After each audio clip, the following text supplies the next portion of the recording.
अस्सलाम वालेकुम अजीज साथियों, जैसा कि आप सब जानते हैं कि हमारा शहर कोरोना वबा की चपेट में है और हर दूसरे या तीसरे इंसान को फीवर आ रहा है।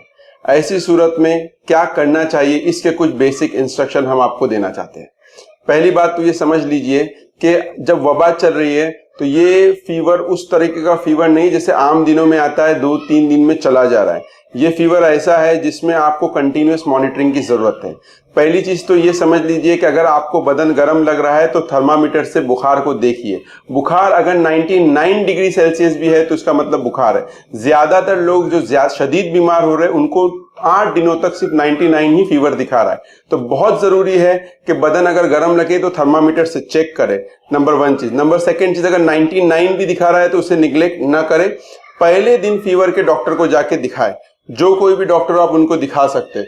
99 फीवर को निग्लेक्ट नहीं करना है। फीवर अगर आपको 3 से 4 दिन परसिस्ट कर रहा है तो जो पैटर्न इस डिजीज का दिखाई दे रहा है, डॉक्टर्स बता रहे हैं, वो ये है कि चौथे दिन तक पेशेंट को जो है निमोनिया के असरात दिख रहे हैं। ऐसी सूरत में एक्सरे, सीआरपी वगैरह कराना जरूरी हो जाता है। इस बातों के लिए जरूरी है कि आप इस फीवर को पूरे 8 दिन तक आपको मॉनिटर करना है। मॉनिटर करने से मुराद क्या है? मॉनिटर करने से मुराद यह है कि अगर आपको 24 घंटे में फीवर आता है तो हर दिन डॉक्टर को दिखाएं। हर दूसरे या तीसरे दिन ब्लड की, खून की जांच कराएं। डॉक्टर अगर एक्सरे बोले तो एक्सरे कराएं, सीटी स्कैन बोले तो सीटी स्कैन कराएं, या कोविड की जांच बोले तो कोविड की जांच कराएं। बीमारी निग्लेक्ट करनी जैसी नहीं है। आपको हर दिन डॉक्टर का विजिट करना है, डिजीज को मॉनिटर करना है और अपना इलाज कराना है। कोरोना वबा के अंदर बुखार इंसान के लिए जानलेवा साबित हो रहा है, ये बात बताने की कोई जरूरत नहीं। अस्सलाम वालेकुम।